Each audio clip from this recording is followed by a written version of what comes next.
Hello दोस्तों, स्वागत है आप सभी का जीएस रिसर्च 2.0 पर। दोस्तों, इस वीडियो में हम बात करेंगे ग्लोब की बेसिक जानकारी के बारे में, अक्षांश देशांतर के बारे में। तो जब हम ग्लोब पढ़ना स्टार्ट करते हैं या कोई मैप पढ़ना स्टार्ट करते हैं तो हमें सबसे पहले दिशा का जानकारी होना बहुत ही ज़रूरी है। तो जैसे कि आप देख रहे हैं, तो ये ग्लोब का जो ऊपर वाला भाग होता है, ग्लोब का जो ये ऊपर वाला भाग होता है जिसे हम नॉर्थ कहते हैं, और नीचे वाला हिस्सा जिसे हम साउथ कहते हैं। हिंदी में इसको उत्तर कहते हैं, नॉर्थ को, और साउथ को दक्षिण कहते हैं। और इस साइड वाले भाग को ईस्ट कहते हैं यानी पूरब, और इस साइड वाले भाग को वेस्ट कहते हैं यानी कि पश्चिम। तो ये हुआ डायरेक्शन के बारे में। आइए हम जानकारी लेते हैं अक्षांश देशांतर के बारे में। जैसे कि आप स्क्रीन पर एक चित्र देख रहे हैं जिस पर दो प्रकार का लाइन आपको दिख रहा होगा, एक वर्टिकल लाइन और एक हॉरिजॉन्टल लाइन। तो ये जितने भी लाइन हॉरिजॉन्टल रूप में खींचा गया है, ये जितने भी लाइन हैं, ये सारे के सारे अक्षांश रेखाएं हैं। और ये जो वर्टिकल लाइन खींचा गया है, ये सारे के सारे देशांतर रेखाएं हैं। और ये सारी रेखाएं जो है ना, काल्पनिक हैं।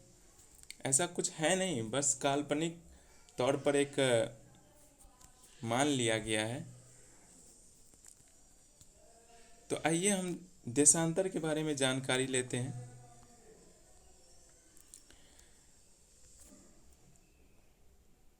तो देशांतर ये वर्टिकल लाइन जितने भी है जिसको हम देशांतर लाइन कहते हैं।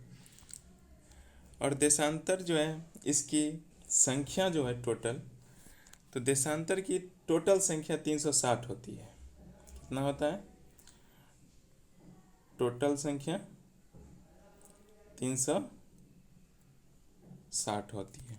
ठीक है। और ये जो 0 डिग्री, एक 0 डिग्री देशांतर रेखा मान लिया गया है। तो कब माना? 1884 में वाशिंगटन में जो है एक मीटिंग हुआ जिसमें 0 डिग्री देशांतर रेखा को और 180 डिग्री देशांतर रेखा को लेकर एक माना गया, जिसमें 0 डिग्री देशांतर रेखा से समय का निर्धारण करते हैं, वहीं पर 180 डिग्री देशांतर रेखा से हम तिथि का निर्धारण करते हैं। ठीक है। तो देशांतर रेखा क्या है? ये उत्तरी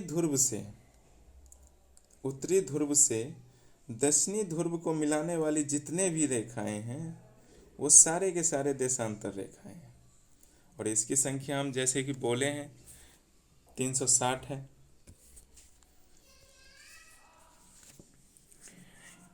देशांतर रेखा से ये जो ग्रीनविच रेखा है 0 डिग्री पर, इससे इधर जाने पर यानी पूरब की तरफ जाने पर अगर एक देशांतर रेखा पार करते हैं, उसमें आपको 4 मिनट का टाइम जो है आगे बढ़ जाता है। और अगर हम पश्चिम की तरफ जाते हैं तो 4 मिनट का जो टाइम है वो घट जाता है, वो कम हो जाता है। ऐसे आप दो देशांतर के बीच की दूरी अगर हम देखें, दो देशांतर के बीच की जो दूरी होती है वो होती है 111.3 किलोमीटर। तो आइए हम देखते हैं अब अक्षांश रेखा के बारे में।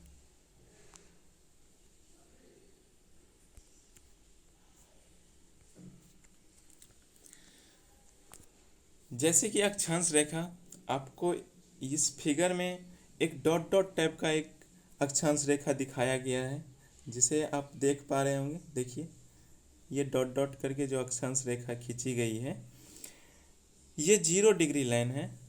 और 0 डिग्री अक्षांश रेखा को एक विशेष नाम दिया गया है जिसे विषुवत रेखा भी कहते हैं। यहाँ पर कुछ कुछ अक्षांश रेखा का नामांकन किया गया है जिस पर आप से क्वेश्चन बना बना कर एग्ज़ाम में आता है। तो ये 0 डिग्री लाइन जो है इसे विषुवत रेखा कहते हैं, जिसे इक्वेटर भी कहते हैं।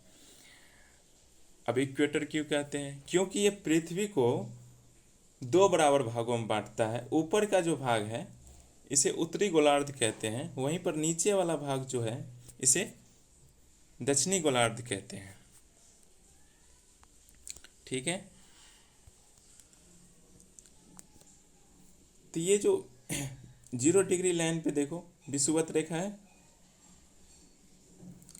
ये 0 डिग्री लाइन पर ऊपर की भाग को उत्तरी गोलार्ध, नीचे की भाग को दक्षिणी गोलार्ध कहते हैं। अगर हम सारे 23 डिग्री इधर देखें, ये डॉट डॉट लाइन जो आपको दिख रहा होगा, ये सारे 23 डिग्री, ये सारे 23 डिग्री एक कर्क रेखा के नाम से जाना जाता है जो कि उत्तरी गोलार्ध में। अगर हम दक्षिणी गोलार्ध में सारे 23 डिग्री वाला रेखा को देखें, उसे मकर रेखा के नाम से जाना जाता है। अब बात करते हैं टोटल संख्या इनकी कितनी होती है। तो अक्षांश रेखा की टोटल संख्या जो होता है,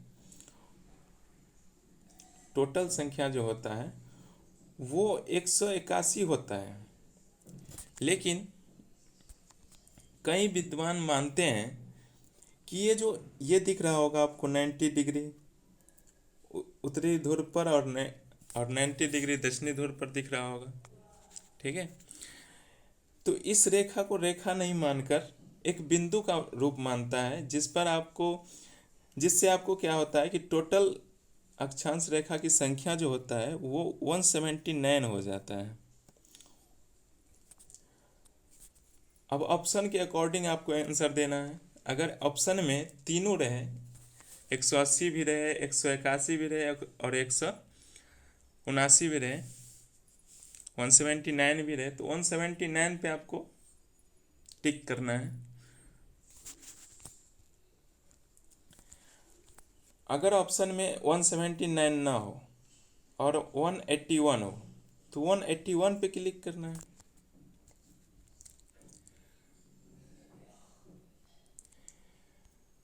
आइए देखते हैं कुछ महत्वपूर्ण अक्षांश रेखा के नाम और उसका डिग्री।